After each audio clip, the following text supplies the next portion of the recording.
What's going on? Today is Free Ride Friday. Hang on to the end of the episode to see who won this week's free ride to the $100 MBA.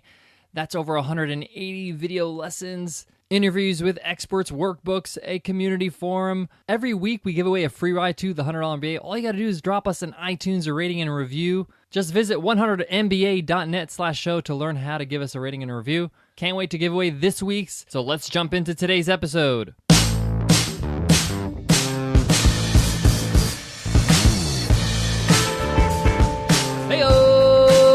Welcome to the $100 MBA Show. If this show was a character from a sitcom from the 90s, it would be Kramer. Cosmo Kramer is a little bit different, fun, but most of all is straight up honest with you. And that's what we do here every single day with our 10-minute business lessons, giving you honest business advice and lessons on how to build something that you're proud of. I'm your host, your coach, your teacher, Omar Zenhom. I'm also the co-founder of the $100 MBA, a complete business training and community online. And today you will learn, is working from home always a good idea? Is it for everybody? Can everybody do this thing where they work from home and they can get things done? I go deep into this question and this topic because it's important. If you're going to start a business and you're thinking about doing it from home, you need to listen up because this one's for you. So let's get down to business.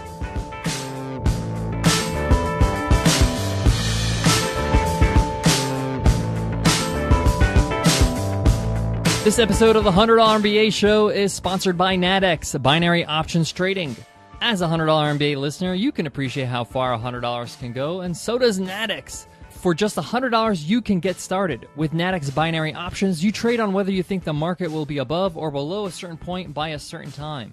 Go to nadex.com and open up a free account. That's NADEX, NADEX.com. Futures, options, and swaps trading involves risk and may not be appropriate for all investors. Working from home. Full disclosure, Nicole and I do work from home. We have a home office. We've tried working outside of home. We've tried working at home. So this is a really interesting topic because I can tell you what it takes to work from home and what kind of practices you need to have in place in order for you to be successful with it. And if you're not the person that's good for working at home, then what should you do? What are your options?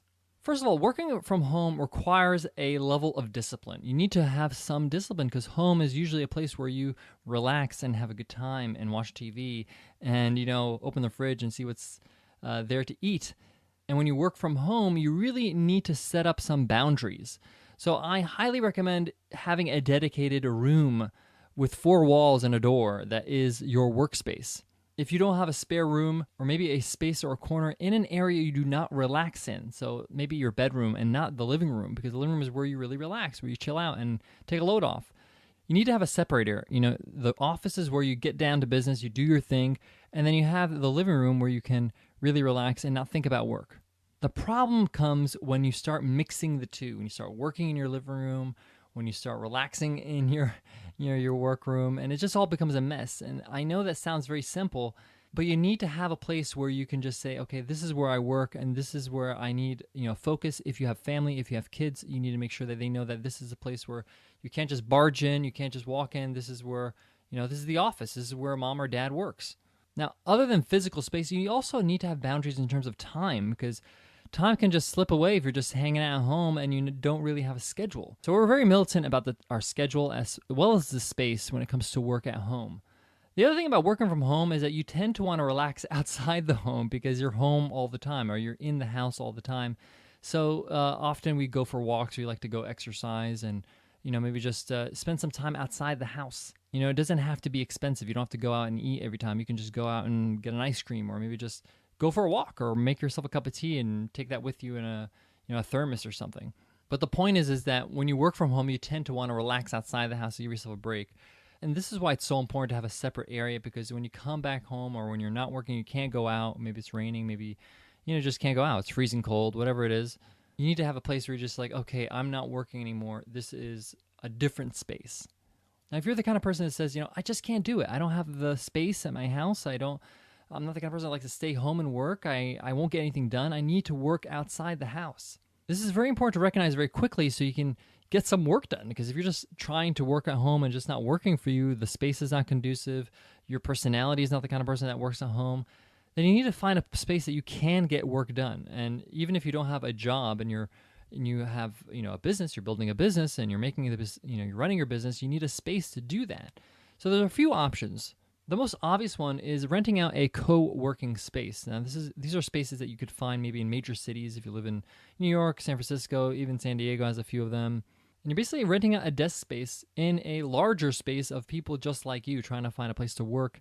And what's good about that is that you get to have a dedicated workspace and you get to hang around like-minded people and get to know people. But it's a place of work. So people are trying to get things done. So you'll see a lot of people with their earphones on in these co-working spaces. The disadvantage is that, depending on where you live, it could get quite expensive. Some of these co-working spaces are as expensive as $1,000 a month, but I've seen things as cheap as $300 a month. So it could work out and it might be the best option for you. The other option you could do is do what a lot of people do, is go to cafes that are kind of set up for that. There are different cafes that have really strong Wi-Fi and they have great deals on refills for coffee and things like that. And the whole point is to get people that are like entrepreneurs like you to get inside and to be a part of that community, a part of that cafe. It's also, a place where students go to study. So it's a place where everybody's kind of under the agreement that, hey, this is the place for, getting work done, getting things done. And you get some coffee and, you'll end up maybe paying, $5 a day, $6 a day, maybe $10 a day. Obviously, if you grab some food there, and it might be the best option for you if you're, working a few days a week and not every day, or maybe every day. It's up to you. So you may want to check that out before maybe signing up a lease on a co-working space. Now, what I would do, I recommend you do both for a little bit. Try working from home for maybe 2 weeks, and then try, working from outside the house for 2 weeks and see which one feels the best. Which one do you feel you're more productive? Which space allows you to get more work done? And Nicole and I did that. We tried working from home, and we also tried working from outside the house. And we just found it was better for us to work from home. It was just more effective and we were more efficient. But you need to try it out for yourself and see what works for you. Lastly, you do need to take a look at the nature of your work. What are you doing? And maybe some of the things that you do does require a private space, like a private room. Maybe you have to rent an office, or maybe those co-working spaces, you get a private room and not just a shared desk or a desk space.